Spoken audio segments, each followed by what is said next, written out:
Hello everyone! Welcome po sa isa na namang edisyon ng ating programang Solution with Laverne Ducot. Ito nga po ang programa na naghahatid sa inyo ng tugon sa ating bawat tanong. And of course, every Tuesday night at 7:30, meron tayong mga bagong pinag-uusapan at tanong na bibigyan sa atin ng tugon mismo ng salita ng Panginoon. And of course, we're coming to you live. Dito po yan sa aming church.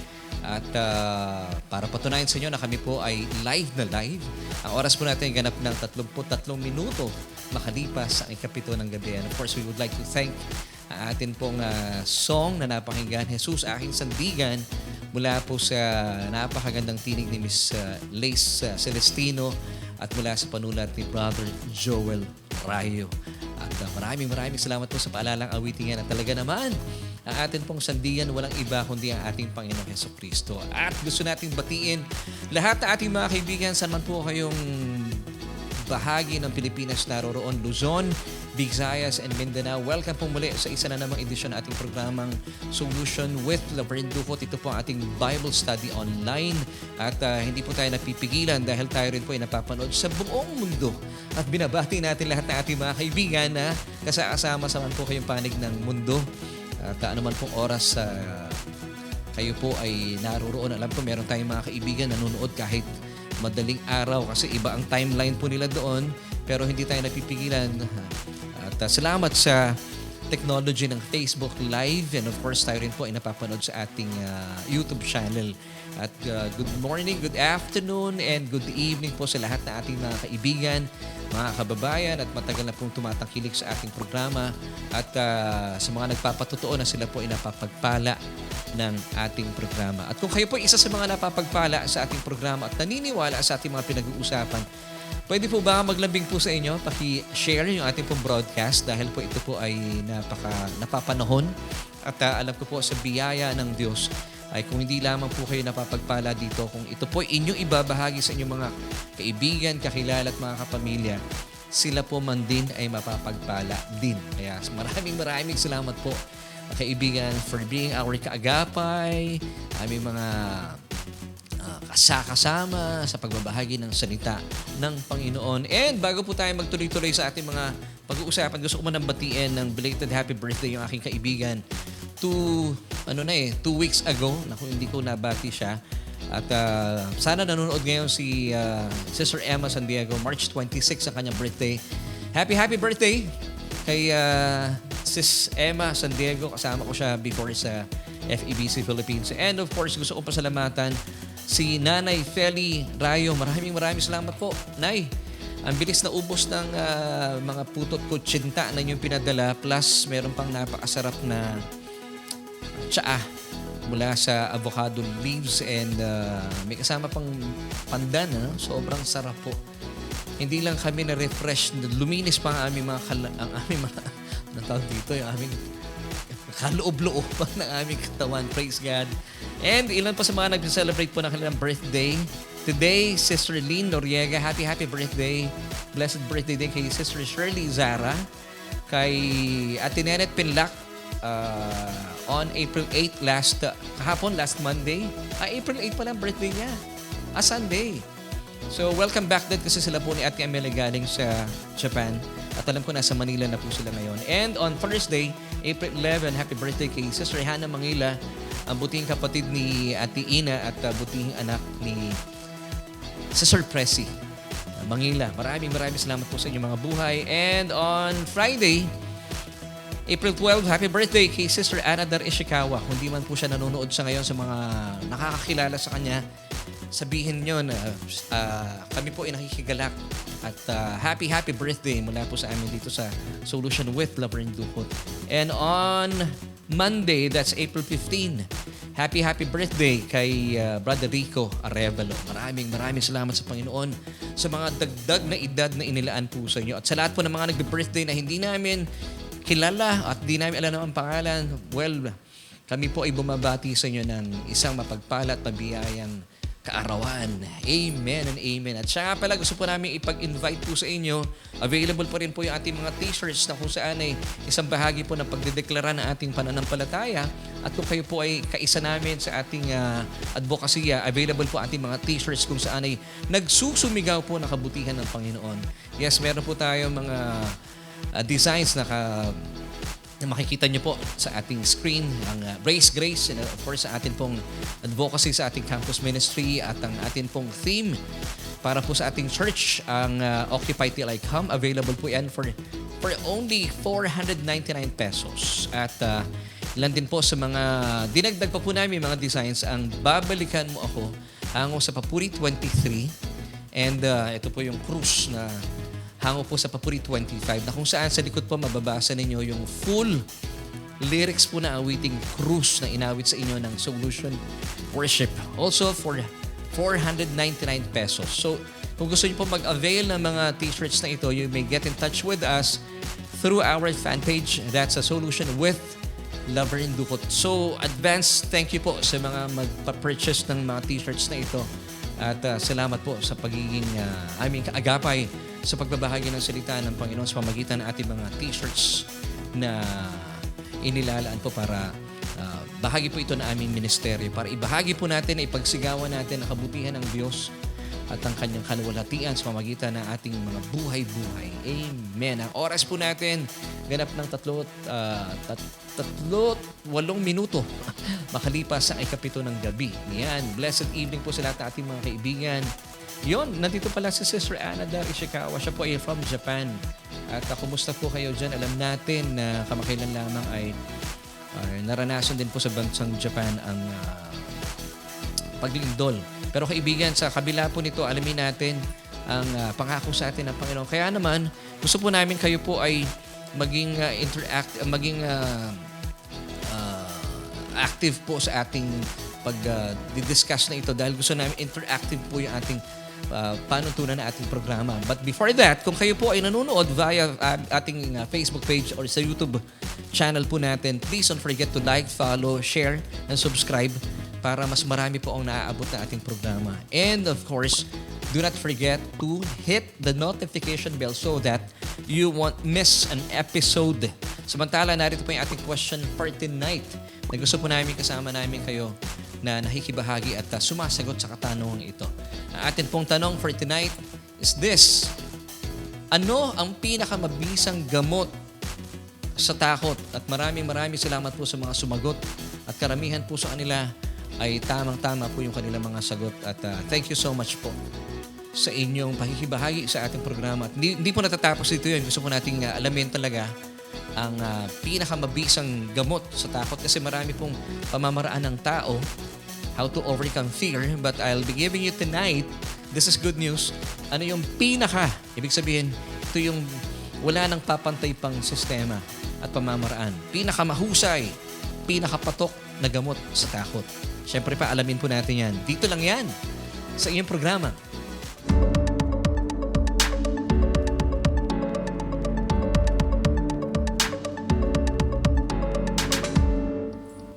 And nagbabalik tayo dito pa rin yan sa inyong programang Solution with Laverne Ducot, and that's me. Ako po ay nagpapasalamat once again for joining me sa atin pong programa kung saan ay tatalakayan po natin at iikot po ang ating mga pag-uusapan sa yaman ng salita ng Panginoon. But before we move on sa ating pagtalakay at pagsagot sa ating katanungan, gusto ko munang batiin ating mga kapatiran sa Taytay, Rizal, si Brother Jason Encarnacion. Blessed evening din sa iyo, kapatid.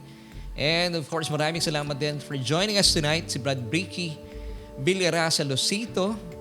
And yes, nandito rin si Sister Ana Dar Ishikawa from Japan. Talagang diverse po na ating mga kaibigan na nanonood at nakikibahagi sa atin dito sa ating programa.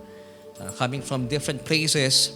And salamat din po kay Brother Philip Vitales. Alam ko nasa Taiwan na ngayon. Brother Philip, salamat for joining us last Sunday. Na-meet na natin finally. At nauna pa namin na-meet si Brother Philip kaysa sa kanyang butihing mama, si Sister Norma Vitales. Mula naman sa Hong Kong, alam kong kasama na natin si Sister Norma. And of course, thank you so much Brother Makoy Alcantara, kasama natin tonight. At binabati rin natin si Sister Dolores Santa Ana. Hello po, kumusta po kayo? Miss na po namin kayo. We hope to see you soon. At salamat din sa ating mga kasama ngayong gabing ito. Sister Sally Geronimo Rayo, of course with Brother Joel Rayo. And once again, kay Nanay, sa kanyang mga pinadala sa aming puto, mga pasalubong. Maraming salamat po sa inyo. At binabati rin natin Sister Rosemary Casoco and Sister Morena Lagisma Silapan. Magandang gabi po sa inyong lahat. At kay Ate Bettina at kay Sister Presi Mangila, pakisabi na lang po ang aming pagbati na happy birthday kay Hannah. And we hope to see her soon. Sana mapadalaw sa atin si Sister Hannah dito sa ating church.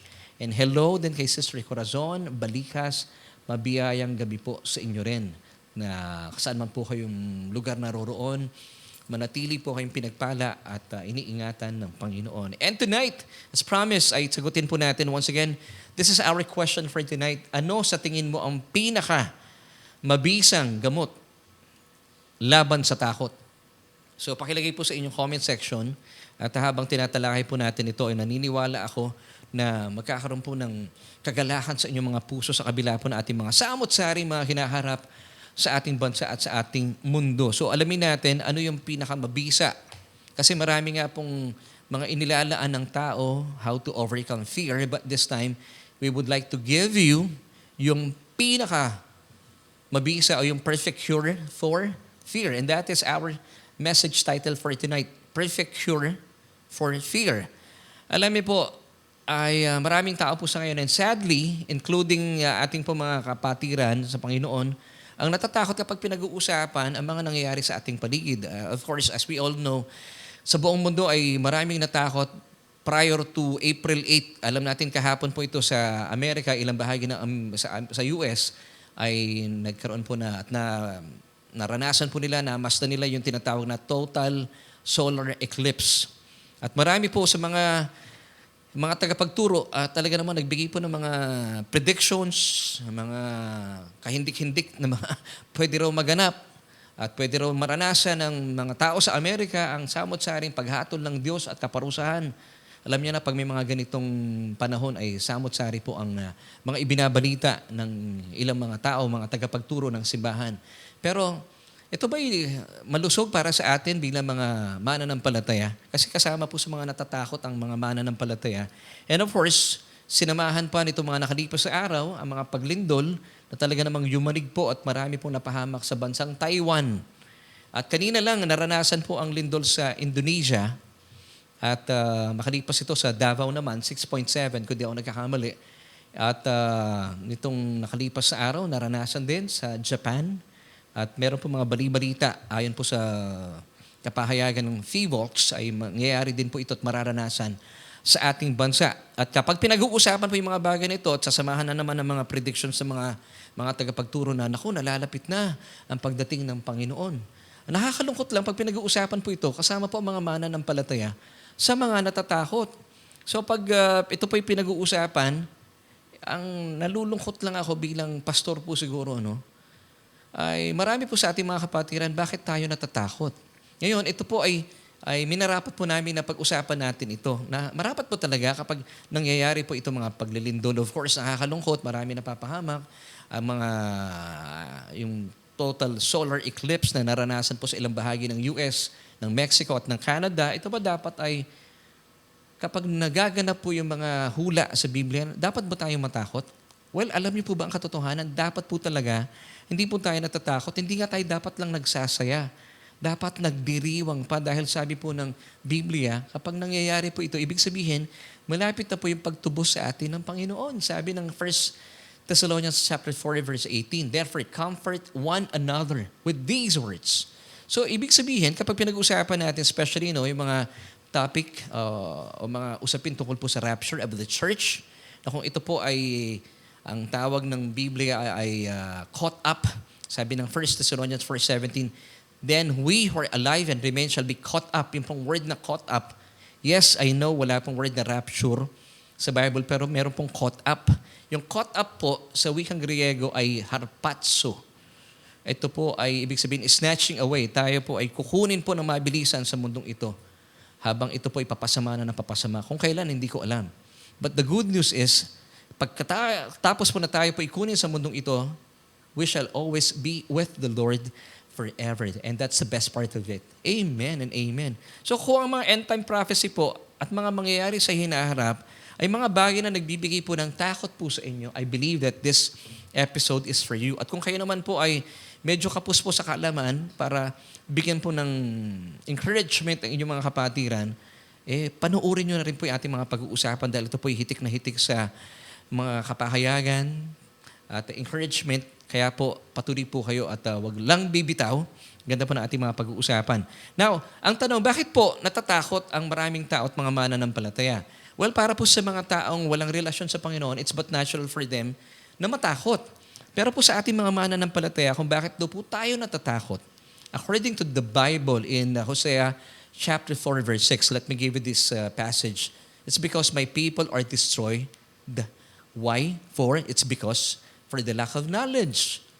Kaya po dito sa ating Bible study ay minarapat po ng Diyos kapag kayo po ay dumadalo, dinaragdagan po ng Diyos sa ating kaalaman. Nang sa gayon, kapag marami po tayong alam, ika nga ng kasabihan, lamang ang may alam at hindi po tayo pwedeng maisahan ng kalaban. So ilagay po natin sa ating comment section, kapag ikaw ay may alam, hindi ka malalamangan ng kalaban. Once again, pakilagay po ito sa ating comment section. Kapag ikaw ay may alam, hindi ka malalamangan ng kalaban. Amen. So once again, ang katotohanan kaya pala tayo ay nangangamba, natatakot is because we lack knowledge. So kailangan nating mag-aral ng salita ng Panginoon, and that's why the Lord gave us this Bible study online. Isa lamang po yung ating programa sa marami pong alam ko mga Bible studies online na makakatulong po sa inyo.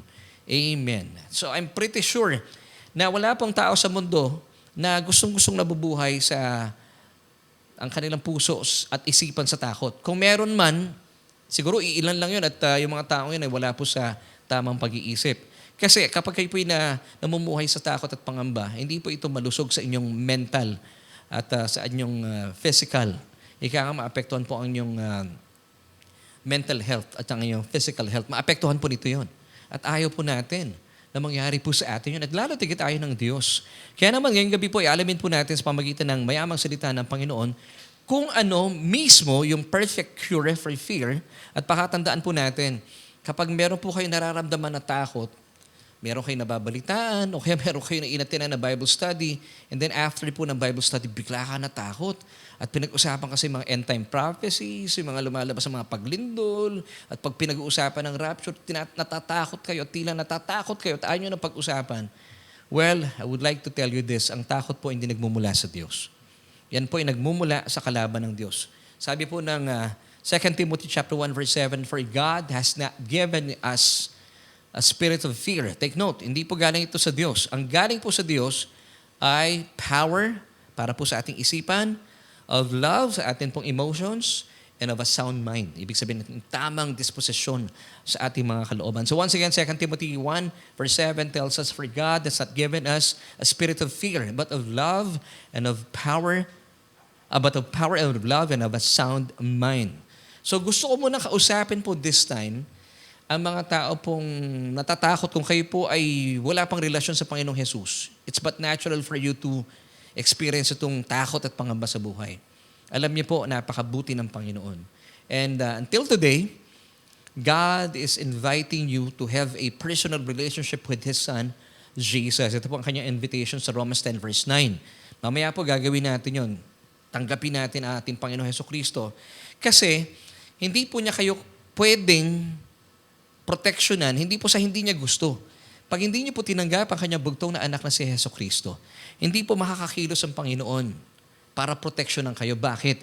Kasi may free will po kayo eh. Pag hindi po natin tinanggap at pinapasok sa ating buhay ang Panginoon Hesukristo, kahit gusto niya kayong iligtas, proteksyonan sa mga masasamang balak ng kalaban, hindi niya po pwedeng i-override ang inyong mga decisions. Pero kapag tinanggap niyo po ang paanyaya ng Diyos at kinilala bilang Panginoon at tagapagligtas si Kristo, naku po, mararanasan niyo po talaga ang mayamang pag-ibig at pagmamahal at pagliligtas sa inyo ng Diyos. So please, kapag nangyari po na tinanggap niyo, mamaya po mayroon tayong opportunity ang mayamang pag-ibig sa inyo ng Panginoon. Wala ka nang dapat pang katatakutan. At ito po ipinapatunayan sa atin ng Hebrews 13:6. So we may boldly say, the Lord is my helper. I will not fear. What can man do to me? Kung kayo po inaharap sa mga problema, may mga taong nananakit po sa inyo, may mga taong naninira po sa inyo, kapag kayo po inasa mga palad at kamay ng ating Panginoong Hesukristo, what can man do to you? Ang Diyos po ang magpoprotekta sa inyo. Amen. So wala tayong dapat talaga ikatakot. So this time, gusto ko naman pong kausapin ating mga kapatiran na marahil kayo po ay natatakot. Bagaman kayo po tumanggap na sa Panginoong Hesukristo. At bakit gano'n? Parang sinasabi mo sarili mo, bakit? Kaya pag hinaharap po ang kinabukasan, dumagdag pa itong mga usapin sa total solar eclipse. Sinasabi nila, may mga predictions na, naku, parating na ang Panginoon. At huhusgahan ng mundo at mararanasan daw po ang hatol ng Diyos. At ito raw po yung pag dumating ang Panginoon, kinatatakutan po na ilang mga mananampalataya. Makakasama kaya ako sa rapture? Muli po, kung kayo po'y natatakot, ayon sa Hosea 4 verse 6, ay kailangan lamang po natin marinig ang tunay na mensahe ng Ebanghelyo ng ating Panginoong Hesukristo. So, stay tuned. Walang bibitaw. Maganda po pag-usapan natin ito at mas mainam, ibahagi pa po natin ito sa inyong mga kaibigan at mga kakilala. Paki-share po yung ating mga pinag-usapan. At bilang mga mananampalataya, gusto kong kausapin po kayo bilang mga kapwa ko, Kristiyano. Ang mga nangyayaring total solar eclipse at mga paglindol ay hindi po natin dapat kinatatakutan. Hindi na nahi-highlight pa. Tuloy, natatakot ang marami mga mananampalataya. Dapat nga po, kapag nangyayari po ito, namamangha tayo sa kapangyarihan ng Diyos. At mamangha na lamang po tayo sa kaluwalhatian ng Diyos na ipinapahayag ng kalangitan at sa mga ginawa ng kanyang mga kamay na ipinapakita ng kalawakan. Alam nyo, hindi naman po ako nakarating na Amerika kahapon. Pero napanood ko sa YouTube at marami po tayo nasaksihan. Pakita natin, Kuya Aves, yung nangyaring total solar eclipse. Imbes na matakot po tayo, makita na lamang po natin yung kapangyarihan at yung kamay ng Panginoon nung kanya pong ipinapakita sa kalawakan ng kanyang kakayahan at kapangyarihan. Mamangha na lamang po tayo. Sabi nga po ng Psalm 19 verse 1, the heavens declare the glory of God and the firmament shows His handiwork. So hindi tayo dapat natatakot. Samantala, ang ginagawa po ng kalaban, tinatakot po tayo, dapat po mamangha tayo na tanging Diyos lamang po ang may kakayahan na makita po at gawin ng mga kagilagalalas na bagay na ito. Ako kahit sa YouTube ko lang napanood, talagang nung pinapanood namin ni Mami Jo, ito sabi namin, talagang napakabuti ng Panginoon. Ano? Parang akala mo, parehas ng size yung moon at saka yung sun. But the truth is, 400 times bigger or larger pa ang sun sa moon. Bakit gano'n? Parang magka-size sila. It's because mas malapit po ng 400 times ang moon sa Earth. Ang galing na pagkakalikha ng Panginoon. Kaya naman, nung pinagmamasdan ko po sa YouTube, sabi ko, Lord, talaga namang lahat ng papurit pasasalamat para sa iyo lamang. Kaya mga kapatid, kung kayo po'y namamangha, huwag kayong mamangha sa universe, huwag kayong mamangha sa creation. Mamangha po tayo doon sa Creator. Ibalik natin ang papuri, hindi sa creation. Creation lang yun eh. Ibalik natin ang papuri sa Creator. Kaya sabihin natin, sa Diyos talaga ang papuri. So bakit hindi mo na kailangan pang matakot bilang mananampalataya sa mga nangyayaring ito? Dahil nakasulat naman po talaga sa Biblia ang mga hula na ito. Ngayon, sabi po ng Panginoong Hesukristo, sinabi na niya ito, na isulat na ito para pang nangyari, hindi tayo matatakot. According to John chapter 14 verse 29. And now I have told you before it comes, that when it does come to pass, you may believe. Sabi sa Tagalog, sinasabi ko na ito sa inyo bago pa man mangyari. Upang kung mangyari na, ay manalig kayo sa akin. So ito pa mga nangyayaring ito bilang mga mananampalataya, hindi tayo dapat natatakot. Dapat nga po ay hindi lang kayo dapat masaya, bagkos nagdiriwang pa dahil nalalapit na ating pagdaligtas. Wow! Although ang rapture po sa ating mga tinatalakay, kung sinusundan niyo po yung ating ministeryo, malimit po natin binabanggit dito, wala na pong prophetic signs na dinidemand ang rapture.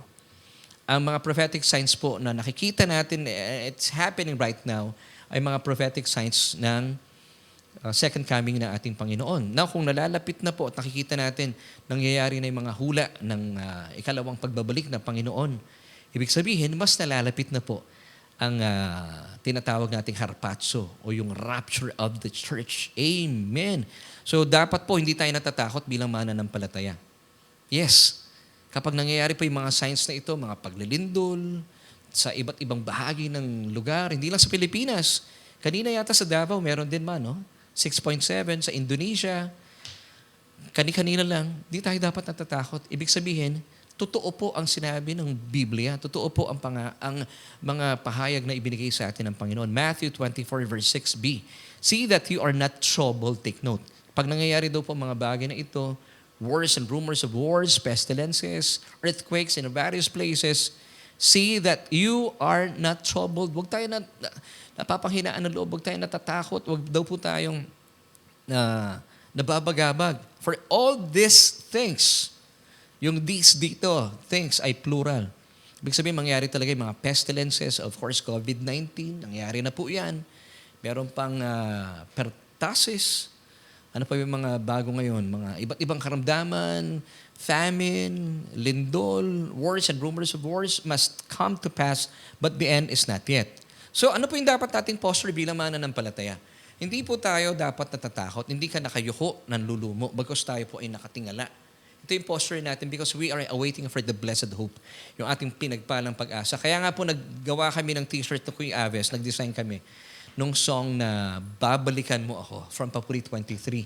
So habang ito po ay sinusuot ninyo, pinapakita natin sa maraming tao yung pangako ng Panginoon sa atin in John 14 verse 3 na siya po ay babalik. Because sabi niya sa kanyang salita, gusto niya kung nasaan ako, sabi ng Panginoong Jesus, gusto ko naroon ka rin. Wow, ang gandang pangako nun. Kaya po gumawa kami ng t-shirt, ang laki po ng printa, Babalikan Mo Ako. Amen. So ang posture natin, hindi tayo natatakot. Bakit? Kasi pag nangyari na pong ang rapture, kung kayo po isang mananampalataya, nakipag-isa kay Kristo Jesus, definitely, you will be going up. Kasama po kayo sa rapture. Hindi po kayo maiiwan dito at hindi niyo po mararanasan bilang mananampalataya ang anumang galit at puot ng Diyos pag ito po ay binuhos na niya dito sa mundong ibabaw. 1 Thessalonians chapter 1 verse 10, and to wait for His Son from heaven. So ito po yung ating posture. We are awaiting for Jesus to come for us. Ito yung rapture of the church. Whom God raised from the dead, even Jesus who delivers us from the wrath to come. So pakatandaan po natin, kung ikaw ay isang mananampalataya, born again Christian, nakipag-isa na kay Kristo Jesus, kinilala mo siya at tinatanggap mo siya bilang Panginoon at tagapagligtas, siguradong kasama na po kayo. Kaya po bilang mga pastor na nanonood sa ngayon, hindi po marapat na binabanggit natin sa mga kapwa natin mananampalataya, oy, be ready. Hindi po para sa atin yun. Kasi ready na po tayo kung kayo po'y mananampalataya. Ready ka na. Sandali lang, Laverne, kailan ako naging ready bilang mananampalataya for the rapture of the church? Nung tinanggap mo si Kristo. Nung ikaw ay nagkaroon ng pakikipag-isa sa Kanya, ready na po kayo. Kaya po yung sinasabi nating be ready, hindi po yan applicable for the believers. Dapat yan sinasabi natin sa mga unbelievers. Kaya nga po tayo nagpapahayag ng salita ng Panginoon para sila po ay tumanggap sa Panginoon. Nang sa gayon, pag dumating na po yung araw na pagbabalik ng Panginoon, tayo po ay handang-handa na. Amen. So once again, let me give you 1 Thessalonians chapter 1, verse 10. And to wait for His Son. Take note, and to wait for His Son from heaven, whom He raised from the dead, even Jesus who delivers us from the wrath to come. Napakaganda po nitong talatang ito. So pakatatandaan po ninyo, darating po ang Panginoon para iligtas po tayo. Tandaan niyo po gusto kong ilagay natin sa ating isipan itong 1 Thessalonians chapter 1, verse 10. Kuya, pakilagay mo sa screen para hindi nila makalimutan. And to wait for His Son from heaven, whom He raised from the dead, even Jesus, who delivers us from the wrath to come. Praise God. Naku, palakpakan po natin ng Panginoon. At pakatandaan po natin na kung kayo po isang mananampalataya, talagang kasama po kayo ng Panginoon kapag siya po ay nakipagtagpo na sa atin doon po sa alapaap. At sundan po natin ng mga talata pa, still with 1 Thessalonians chapter 5 naman this time, verses 8 until 9. Ako, maganda po ang pangako sa atin dito ng Panginoon. But let us, yung us po dito believers, who are of the day be sober, putting on the breastplate of faith and love, and as a helmet of the hope of salvation. Verse 9, for God did not appoint us, yung us po dito believers once again, to wrath, but to obtain salvation through our Lord Jesus Christ. Kaya nga po, kung kayo po isang mananampalataya, born-again Christian, meron ng pakikipag-isa kay Kristo Jesus, ready na po kayo for the rapture of the church. And when this great event will take place, you will be going up. Amen. Magkakaroon po tayo ng, hindi lang po ng body lift, magkakaroon pa ng facelift. Babaguhin po tayo in a twinkling of an eye. Mula po sa pagiging mortal, magiging immortal tayo. Amen. Siya nga para isa pang bagay po, kung hindi po tayo dapat pamatakot. Alam niyo kung bakit. Sa ngayon ay wala na pong paghuhusga at pagpaparusa sa atin ng Diyos. Na inilaan ng Diyos sa mundong ito dahil nasa dispensation po tayo ng biyaya o ng grace. Paglipas po ng rapture, meron talagang wrath of God na mararanasan ang mundong ito. Pero sa ngayon, wala po talaga. Because once upon a time, ang galit at puot po ng Diyos ay inangkin po, ibinunto ng Diyos sa katawan ng kanyang bugtong na anak na si Kristo. Naalala ko lang, nung ako po ay nasa FEBC. Until today naman ang FEBC. Radio station po siya para po sa kabatiran ng mga ilang nanonood sa atin. Ang isa pong radio station may tinatawag na lightning rod. Ito po inilalagay nila sa, I think malapit sa transmitter o yung antena ng mga radio stations. Ano pa yung purpose ng lightning rod? Para kapag meron pong bagyo, malakas na mga pagkidlat, imbes na tumama po yung kidlat sa mga transmitter ng mga radio station, ang sisip-sip lang po ng kidlat na ito, yung tinatawag na lightning rod. Kaya po, ligtas pa rin po mga radio station na makapag-broadcast. Ganon din po tayo, bakit tayo nakapagpapatuloy sa buhay? Bakit hindi po tayo bumabagsak? Dahil po wala na pong condemnation talaga. Wala na paghuhusga. Wala nang guilty verdict because nagtalaga na po ang Diyos ng lightning rod kung saan ibinuntun po niya at sinipsip po ng lightning rod na ito ang hatol, ang paghuhusga, ang kaparusahan na dapat sana ay para sa tao. Ngayon, sino po yung lightning rod na tinutukoy ko? Ang ating Panginoong Hesukristo. Amen and amen. Kaya po wala po tayong dapat ikatakot. At ang ating pong posture nakatingala and to wait for His Son from heaven, whom He raised from the dead, even Jesus who delivers us from the wrath to come. Samantala, pag-usapan naman po natin ngayon ang kinatatakutan ng ilan ugnay sa nalalapit na sinasabi ng FEVOX ay masidhing pagyanig o great earthquake sa ating pong bansa. Dulot ng nakalipas na mga pagyanig sa ating mga karatig na bansa sa Taiwan at sa Japan. Ito nga po, kanina-kanina lang, nakakagulat lang, ano? Alam ko, dapat hindi pa ngayon eh. Bibilang pa na ilang araw ang Indonesia. Nagkaroon din po sila ng prediction. Hindi po ito prediction na ito po yung prediction gamit po yung mga tools ng mga bansang ito. At nangyari nga sa Indonesia. So, kung tayo po'y nahaharap, sabi ng FEVOX, ay mararanasan din daw po ang mga pagyanig. Sana nga hindi malakas ito. Pero siguro ang tanong mo, Laverne, kung ito ay ipahayag na at binalita na ng FEVOX, paano ko mapapalaya sa pagkatakot dito? Dalangin ko po sa gabing ito, sa atin pong episode na The Perfect Cure for Fear, ay magbigay po sa inyo ng comfort. Bilang mga mananampalataya, ay makuha po natin talaga ano yung pinakamabisang gamot sa takot. At this time po alamin natin kung ano yung perfect cure for fear. So ano yung pinakamabisa? Kasi marami pong ibinibigay ang tao. Sinasabi nila, para ma-overcome mo ang fear. Tayo po hindi lang natin i-overcome. Makukure pa.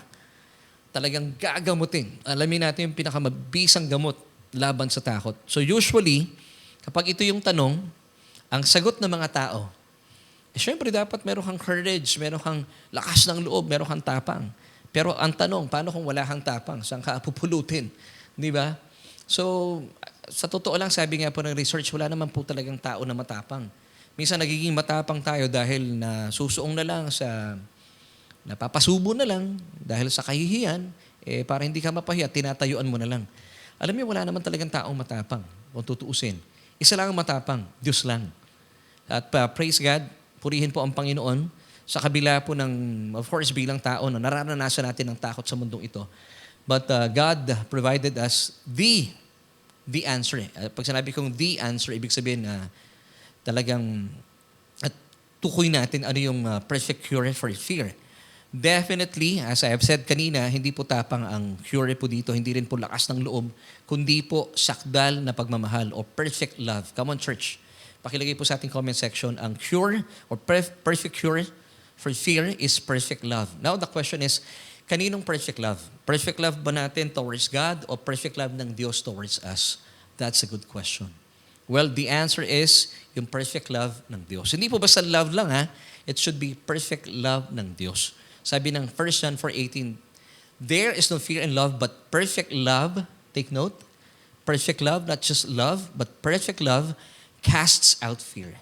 Now, alamin natin, paano bang mapapawi ng sakdal na pagmamahal ng Diyos ang ating mga takot. At ito nga po yung pinakamabisang gamot laban sa takot. So, kaninong perfect love? Sa Diyos. Sabi po ng Psalm 91 verses 14 till 16, because He has set His love upon me, therefore I will deliver Him. Wow!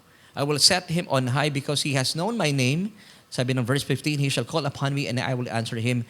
I will be with him in trouble. I will deliver him and honor him with long life. I will satisfy him and show him my salvation. So bilang mga anak ng Diyos, kung kayo po'y nakipag-isa na kay Kristo, kayo po'y anak ng Diyos. Hindi po lahat ng tao sa mundo ay anak ng Diyos. Importante po na maitatag po tayo sa katotohanan na hindi ka lang basta mahal ng Diyos. Mahal na mahal na mahal na mahal kayo ng Diyos. At palagi ang ko pong sinasabi ito sa ating programa because this is the truth. Hindi po sapat na alam mo lang na mahal ka ng Diyos. Kasi maraming tao sa ngayon, pag sinabihan mo, alam mo, mahal ka ng Diyos eh. Alam nila yun.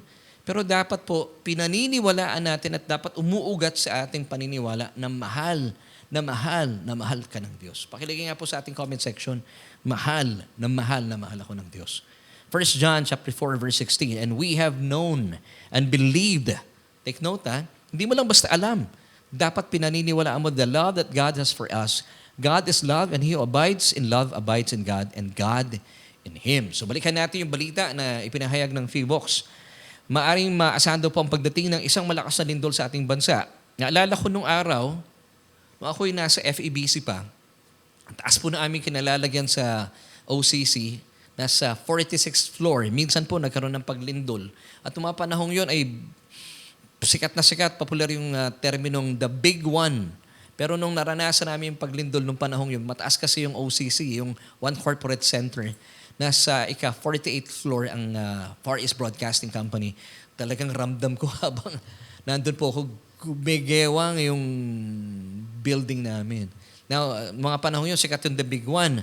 So, ang tanong ko lang, sino po ang mas malakas? Yung the big one o yung the great one? Now, bilang mga anak ng Diyos, I've got good news for you. Sabi po ng Panginoong Jesus sa atin in John chapter 10, tayo po ay nasa pag-iingat sa mga kamay ng the great one. Alamin natin kung sino siya. John chapter 10 verse 29, my Father who has given them to me is greater than all. So take note, ang ating amang Diyos is greater than all and no one is able to snatch them out of my Father's hand. Now magkaroon po tayo ng pag-aaral sa salita. Definition of terms. Ano ibig sabihin ng big? Pag sinabi pa lang big, large in size, number, or amount. Mas matindi po yung ibig sabihin ng great. Supreme, paramount, huge, and mighty. Now, let's go back to John chapter 10, verse 29. My Father, sabi ng ating Panginoon Jesucristo, has given them to me is greater than all. And no one is able to snatch them out of my Father's hand. Alam niyo po ba, yung no one dito includes the big one. So if ever lang mangyari po itong big one, sinasabi po nila, kapahayagan, noon pa man to sinasabi sa ating bansa, bilang mananampalataya, bakit hindi po tayo dapat matakot? Because tayo po ay nasa pag-iingat ng the great one. Amen. And no one, sabi ng Panginoong Jesucristo, no one is able to snatch us out of the Father's hands. So talaga naman, I believe po, if ever this will happen, hindi natin alam, sabi nga ng kinauukulan, this will happen soon. Panghawakan po natin na tayo po ay nasa pag-iingat ng mga kamay na ating Panginoong Jesucristo. Hindi lang yun, ng ating pang Diyos Ama. Wow! According to John 10 verse 29. So nagkakaroon po ng takot ng isang mananampalataya. Alam niyo kung bakit? Ito yung root cause. Alamin natin yung root cause para ibigay natin yung perfect answer, perfect cure for fear. Dito po nagkakaroon ng problema ang mga mananampalataya. Kapag pinapaniwalaan po ninyo, o sige, alam niyo mahal kayo ng Diyos. O, pagpalagay natin, pinapaniwalaan niyo mahal kayo ng Diyos. Pero kapag nasa isipan pa rin po natin, at hindi po mawala-wala sa inyong paniniwala, na galit at pwede pang magalit sa inyo ang Diyos. Alam niyo, ito po ay magbubunga ng masama. Kasi marami pong sanga, ang pinakaugat na ito, alam niyo po ang pinakaugat nito, yung sense of guilt and condemnation. Ito po ay dulot ng pagkakasala ni Adan. At bilang mga tao, nung tayo po isinilang, sabi ng Romans chapter 5 verse 12, namana natin yung kasalanan ni Adan. Pero alam niyo po ba, nung kayo po ay tumangkilik sa paanyaya ng Diyos, kinilala mo si Kristo bilang iyong Panginoon at tagapagligtas, ito pong kasalanan na ito, yung sinful nature, yung hamartia, ay pinawi na ating Panginoong Hesukristo bilang kordero ng Diyos. Kaya po, dapat maging maitatag sa ating isipan na wala na pong anumang punishment, paghatol o pagpaparusa na nakalaan ang Diyos sa ating mga anak niya. Amen.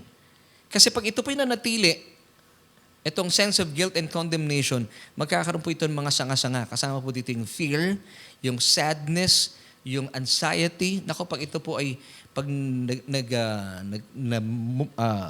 lumago ang mga sanga po nito, and I believe that condemnation kills, papatayin po nito ang inyong kalusugan sa inyong kaluluwa. Maapekto rin po ang inyong physical na kalusugan. Alam niyo, let me give you these verses bilang patunay na wala na pong nakalaan na anumang paghatol, kaparusahan, ang Diyos sa ating mga anak niya. Isaiah 54 verse 9 tells us, "This is like the days of Noah to me, as I swore that the waters of Noah should no more go over the earth. So I have sworn that I will not be angry with you." Sa ibang salin, I will not be wroth with you and will not rebuke you. Amen. Hebrews 8 verse 12, isa pang talata. "For I will be merciful to the unrighteousness and the sins and the lawless deeds I will remember no more." Because, bakit po naisulat ito? Because once upon a time, yung ating po mga kasalanan were remembered unto the body of Jesus Christ. Kaya nga po, lahat ng ating mga kasalanan ay hinatulan na sa katawan ng ating Panginoon. Kaya po, wala na pong ibubuntun pa na galit at puot ang Diyos sa kanyang mga anak. Kung tayo po ay nakipag-isa na kay Kristo, wala na nakalaan na puot at galit ang Diyos sa iyo. So tanggalin mo na po sa inyong isipan ang namang sense of guilt and condemnation kasi po, that could kill you. At ito po yung perfect cure for fear. Kapag wala na po itong sense of guilt and condemnation, palitan niyo po, dapat tanggapin po natin yung perfect love sa atin ng Diyos. Kasi yung perfect love cast out fear. Now, ano po yung litmus test kapag wala pa sa inyo yung perfect love? Meron pa kayong takot na maaring saktan pa kayo ng Diyos, parusahan pa kayo ng Diyos, bigyan kayo ng samot-sari mga trahedya at sakuna sa buhay. Ito po ang papatay sa inyong kalusugan, mentally and physically. So, paano po nangyari na hindi na po natin tatanggapin na anumang parusa at paghatol ng Diyos sa atin? 2,000 years ago, ibinuntun na po lahat ng Diyos sa katawan ng ating Panginoong Hesukristo ang kanyang galit at puot sa kasalanan. At dahil po dito, hinatulan na po niya sa pamagitan ng kamatayan ang ating mga kasalanan. Kaya po sabi ng Panginoong Hesukristo, "It is finished. Tetelestai." It's been paid in full. Amen. Kaya po masayang-masaya po tayo. At kung bakit ako po ay may kumpiyansa sa buhay na ito, at bakit ako merong confidence sa ipahayag po ang katotohanan ito, it's because due to the finished work of Christ on the cross, makakaasa po tayo, mararanasan po natin talaga ang kalayaan mula sa anumang paghatol, kaparusahan na nagmumula sa Diyos. Wala na po ibibigay sa atin ng Diyos mga bagay na ito bilang mga nakipag-isa na kay Kristo Jesus. At ito po ay pinapatunayan sa inyo ng Romans 8 verse 1. "Therefore there is now," yung pong is dito ay present tense, yung now ay present tense din. "Now, no condemnation." Ito po in-amplify pa. "No guilty verdict, no punishment." Hindi ko alam kung may lilinaw pa dito, mga kapatid. Samantala maraming reliyon sinasabi nila, hindi, may kaparusahan pa rin ang Diyos. Wala na po talaga. "There's therefore now no condemnation, no guilty verdict, no punishment." Para kanino? "For those who are in Christ Jesus, who believe in Him as personal Lord and Savior." At kung huhusgahan ka man ng Diyos, this is good news pa rin. Huhusgahan ka ng Diyos, magugulat ka, ba't ganun nga, Pastor, bakit ako sobrang pinagpapala? Kasi nga po, kaya tayo great to bless and highly favored because inuhusgahan ka ng Diyos bilang mananampalataya, binabase niya sa merits ng ating Panginoon Hesukristo. Kaya po, wala talaga dapat puwang sa atin ng anumang takot. Now, let me give you 1 John 4:17. In this union and fellowship with Jesus, love is completed and perfected with us so that we may have confidence in the day of judgment with assurance and boldness to face Him. Because as Jesus is, so are we in this world. As Jesus is, nasaan po ang Panginoon Jesucristo? Seated at the Father's right hand. So are we in this world, hindi po in the next world. Dito pa lang sa lupa. Kaya po kayo greatly blessed and highly favored because God is blessing you through His Son, Jesus Christ. Sabi ng iba pang translation ito, love has been perfected among us in this, that we may have boldness even until the day of judgment. Hindi tayo natatakot sa day of judgment because God will judge you based on the merits of Jesus Christ. Amen. Kaya po tayo ay greatly blessed and really highly favored. So, let's go back to our question for tonight. Ano po yung pinakamabisang gamot sa takot? So, ang sabi po ng Biblia, it's God's perfect love. Now, let me give you this illustration. Mga kaibigan, it's about time na kung kayo po ay natatakot sa mangyayari sa inaharap, ito po yung litmus test. I believe hindi pa perfected ang love sa iyo ng Panginoon. Kasi kapag nananatili po sa inyong puso at pinapaniwalaan nyo, hindi, galit pa rin sa akin at pwedeng magalit sa akin ng Diyos. Parang pakikipagrelasyon yan sa asawa eh. Halimbawa, kami pong aking may bahay na aking misis. Mag-asawa kami. Ako po, to be honest, may mga pagkakataon na meron kaming mga hindi pagkakasundo ang mag-asawa. At pag kami po ay meron hindi pagkakasunduan, kapag kami po ay lumalabas, naruruin yung date namin kasi nararamdaman ko si misis na hindi na humahawak sa kamay ko. Naapektuhan ako talaga. Kasi pag nagkakaroon kami ng paglabas o nagde-date kami, pag hindi na humahawak ng kamay ko si misis, nalulungkot ako. Di ba hindi masarap na pakiramdam yun? Pero pag ganun at ganun po ang pakiramdam nyo rin sa Diyos, na pakiramdam nyo pag kayo po ay nagpipray na kung hindi pinapakinggan ng Diyos, talagang lalago yung sense of guilt and condemnation. Hindi po perfected yung love sa iyo ng Diyos. Now, let me tell you this. Ang tao po, ang ating mga asawa, o tayo rin, bilang mga tao, nagkukulang tayo. Ganun ang tao. Pag nagtatampo tayo, nagagalit tayo, minsan talaga hindi natin nahawakan sa kamay yung ating may bahay. O kaya yung ating may bahay, hindi tayo hinahawakan yung ating mga kamay dahil may tampuhan, pero ibahin natin ang Diyos. Ang Diyos po, wala na puwang sa Kanya ang anumang galit at hindi na pwede ibunton sa atin ang Kanyang mga puot. Kasi nga po, once upon a time, 2,000 years ago, and this is good news, lahat po ng Kanyang puot at galit, ibinunton na niya sa Kanyang bugtong na anak. Lahat po yun, said na. And that's why Jesus said, it is finished. Kaya po sa panahon natin sa ngayon, para mawala na po ito, para maging perfected na yung pagmamahal ng Diyos sa atin, pwede po bang pakiusapan ko po kayo? Ito po yung aking paglalambing. At alam ko, ito rin po ang puso ng Diyos para sa atin. Tanggalin na po natin yung sense of guilt and condemnation. Be believing that God is for you and He is not against you. Kakampi mo siya, kaibigan. And the more po na alam mong kakampi mo siya, mahal na mahal ka ng Diyos, na perfect na po yung love niya sa'yo. Taon niyo pong kabutihan niya, sabi ng Romans 2 verse 4, His goodness will lead you to repentance. Nakikita mo yung buhay mo, lalong umuunlad for the better. Hindi po for the bitter. Hindi ka pumapait. Lalo kang nagiging masaya at mapagmahal sa isang Diyos na unang nagmahal sa inyo.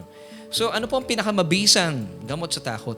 Yung perfect love po ng Diyos. Believing na wala na talagang sense na magkaroon ka pa ng sense of guilt and condemnation. Wala na. Para hindi na po magbunga pa, hindi na magsumanga pa. Fear, anxiety, depression, wag na po tayong humantong doon. Believe na wala na pong nakalaan na anumang guilty verdict ang Diyos para sa iyo. And this is the perfect cure for fear. Na kung ano man po yung maririnig nyo in the future, na meron na namang darating na mga solar eclipse, o ano na namang mga prediction sa ibang mga tao na mahuhusgahan daw po ng Diyos ang mundo, papadala siya ng mga lindol, hindi po totoo yun. Mga prophecies lang naman po ito na ibig sabihin, malapit na pong dumating talaga ang Panginoon. Amen and amen. So atin pong solution. Kaya nga po, kailangan po nating nakakarinig, take note nakakarinig, continuous hearing ng tunay at puro. Pag sinabi nating purong ebanghelyo, yung wala pong halo na mensahe ng ebanghelyo ng mayamang pagmamahal ng ating Panginoong Hesukristo. Para maitatag po tayo sa katotohanan na sadyang wala nang nakalaan pang galit, puot at hatol ang Diyos sa kanino mang nakipag-isa na kay Kristo. Amen. Amen. So pakatandaan po natin ito. Once again, let me give you Romans 8 verse 1. Therefore, there is now no condemnation, no guilty verdict, no punishment for those, para kanino?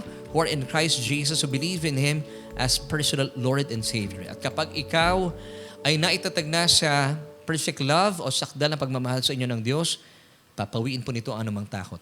According to 1 John 4:18, there is no fear in love, but perfect love casts out fear. Because pag hindi po perfected ang love ng Diyos sa iyo, pansinin niyo po sabi ng sumunod na talata, because fear involves torment. Pakiramdam mo, naku, huhusgahan pa ako ng Diyos, paparusahan ako.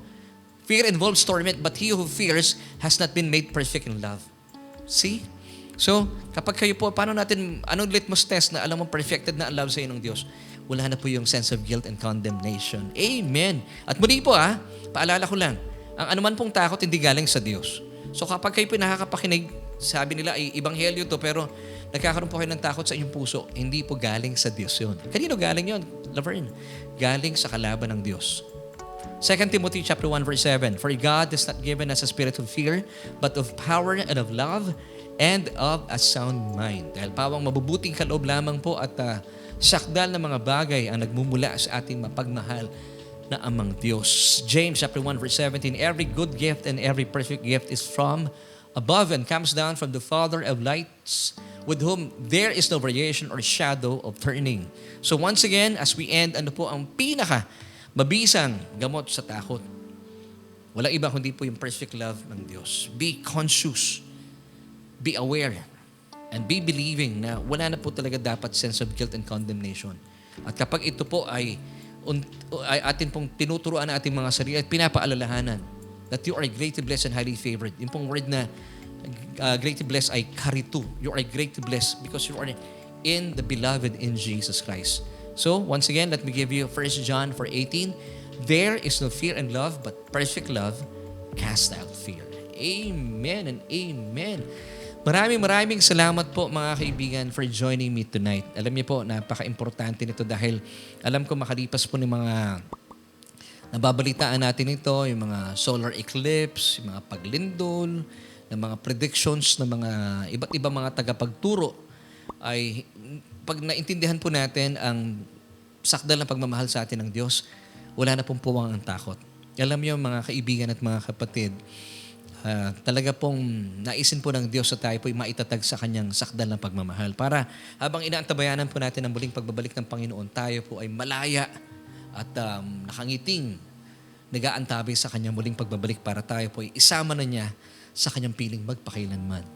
So kung kayo po ay isa sa mga napagpala sa ating pong pinag-usapan at gusto mong maranasan ng tunay na kalayaan sa piling na ating Panginoon, I would like to invite you to receive Jesus as your Lord and personal Savior. Sabi po ng Romans 10 verse 9 that if you confess with your mouth the Lord Jesus Christ and believe in your hearts that He was raised from the dead, you shall be saved. So I would like to invite you to pray this prayer with me. Ganun lang po kasimple. Gusto ko lang po kayong i-guide at buksan po natin ating mga puso. Paniwalaan na hindi po na natiling patay ang ating Panginoon, but He was raised by God from the dead. Then, ang maganda po rito, kapag tinanggap mo siya bilang iyong Panginoon at tagapagligtas, ikaw ay maliligtas. Pwede po ba yan? Sige po, pray this prayer with me. Sabihin mo sa iyong puso. Buksan po ninyo ang inyong mga bibig. O Diyos, kinikilala ko aking sarili, walang kakayahan na iligtas sa aking buhay. Kaya naman sa mga oras pong ito, tinatanggap kita, Jesus, bilang aking Panginoon at sariling tagapagligtas. Dahil naniniwala ako na sa iyong mga tinapos na gawa sa krus ng Kalbaryo, sa iyong kamatayan, pinawi na aking mga kasalanan. At maraming salamat, O Diyos, sa iyong kaloob na buhay na walang hanggan. At salamat dahil makatitiyak po ako na sa iyong muling pagbabalik, makakasama ako dahil ang aking pangalan ay nakasulat na sa aklat ng buhay. Amen at amen. Kung isa po kayo sa sumunod sa panalangin ito, manampalataya po kayo na wala na pong nakalaan na hatol o galit pa at puot ang Diyos para sa inyo kasi nakipag-isa ka na kay Kristo. Anak ka na ng Diyos. Amen. At gusto ko naman pong ipanalangin ating mga kapatiran, kung kayo po first time napakinggan ang mga mabubuting balitang ito, well, this is the truth. Bilang mga anak ng Diyos, wala na pong nakalaan sa inyong parusa o guilty verdict ng Diyos. Because once upon a time, lahat po ng mga parusa na dapat sana ay para sa atin ay ibinuntun po ng Diyos sa katawan ng kanyang bugtong na anak. And that's why Romans 8 verse 1 tells us, there is therefore now no condemnation, no guilty verdict, no punishment for those who are in Christ Jesus. And nakipag-isa ka na kay Kristo. So, therefore, wala na pong guilty verdict o punishment na nakalaan ang Diyos para sa iyo. Tanggalin na po natin itong sense of guilt and condemnation. Pastor, naririnig ko ito sa aming simbahan eh. Kaya nga po importante na pinifilter po natin ating pinapakinggan. Kasi nakaka-apekto po ito sa inyong mga kaluluwa at sa inyong mga physical na katawan. But praise God, kayo po yung nakasama natin tonight. Gusto pong ipabati dito sa inyo ng Panginoon. At kapag ito pong sense of guilt and condemnation ay napawi na sa inyong mga kaluluwa, sa inyong isipan at sa inyong damdamin at sa inyong kalooban, ibig sabihin, pinagiging sakdal na ninyo ang pagmamahal ng Diyos sa inyong mga buhay. Amen. So let's pray. Amang Diyos, maraming salamat po, Aba, sa mga kapatid namin ito na alam ko na ginamit niyo pong episode na ito para napawi po anumang takot na amin pong kinakalinga sa mahabang panahon. Salamat dahil ang pinakamabisang gamot sa aming takot ay ang iyong sakdal na pagmamahal. Panginoon, tulungan niyo po kami na ipakalat pa ang mensaheng ito sa mas marami pa naming kaibigan, kakilala at mga kapamilya. Nang sa gayon, kapag may mga dumarating sa aming mga balita ng patungkol sa iyong paghuhusga, hindi namin ito paniniwalaan dahil kami po ay naitatag na sa katotohanan na kami po ay lubusan mong minamahal. At wala na po anumang paghuhusga, paghatol at mga galit at puot na nagmumula sa iyo. Ang ibubuntun mo sa amin dahil ang lahat po ng ito ay binuntun mo na sa iyong bugtong na anak na si Kristo. Kaya naman, muli po, O Diyos, maraming salamat sa kapahayagan ito. Ito po aming panalangin sa pangalan ni Jesus. Lahat po tayo magsabi ng Amen and Amen.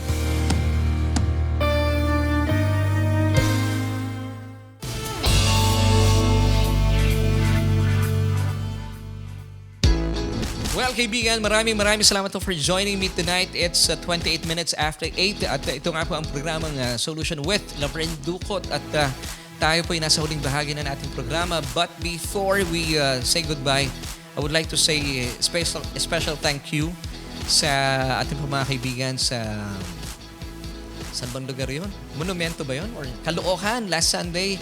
Salamat po sa invitation ng Galon Families, panguna ni Brother Robert and Sister Josie. Kami po ay nagkaroon ng fellowship together with our friends. Of course, binabati natin sila Brother Yano, sila Doktora. Maraming salamat po sa inyong buhay. Kay Sister Pressy, kay Sister Sally, kay Brother Joel. Salamat din po kay Sister Noemi sa kanyang dinalang yung dala niya, pipino. Sarap. Of course, yung mga nagdala rin natin kasama, puto, dami.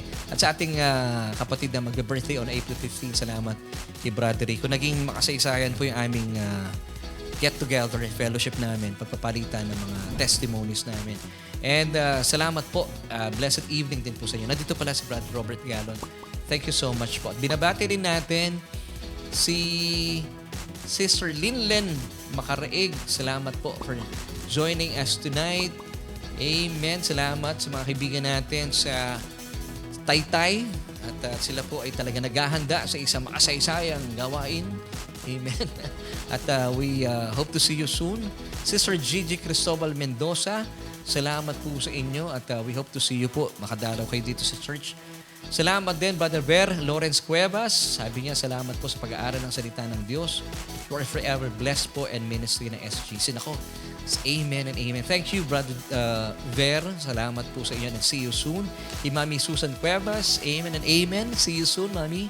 At sa ating mga kaibigan po na nakasama tonight. At mga kaibigan, once again, gusto po namin ibahagi talaga, ipagsigawan ang mensahe ng salita ng Diyos pamagitan ng ating mga t-shirts. So please, kung gusto niyo pong bumili ng ating mga t-shirts, Race Grace, ano pa ba yung design natin? Occupy Till I Come, Babalikan Mo Ako, and ito pong suot ko ngayon, Cruise. Meron pong nakalagay na Cruise na lyrics sa likod for only 499 pesos. So please chat us via our fan page, Solution with Laverne Ducot. At sa ngalan po na ang bumubuo na ating programa, I would like to thank yung aking buong pamilya. Of course, napaka-supportive. At sa inyo na sumusuporta, maraming salamat. Please, paki-share yung ating broadcast nang sa gayon, mas marami pang maabot. na mga kaluluwa at makakalaya sila sa mga maling paniniwala. And as we end, I would like to leave you this verse found in 3 John chapter 1 verse 2. Beloved, ikaw yan, I wish above all things that you may prosper and be in health, even as your soul prospers. Bye!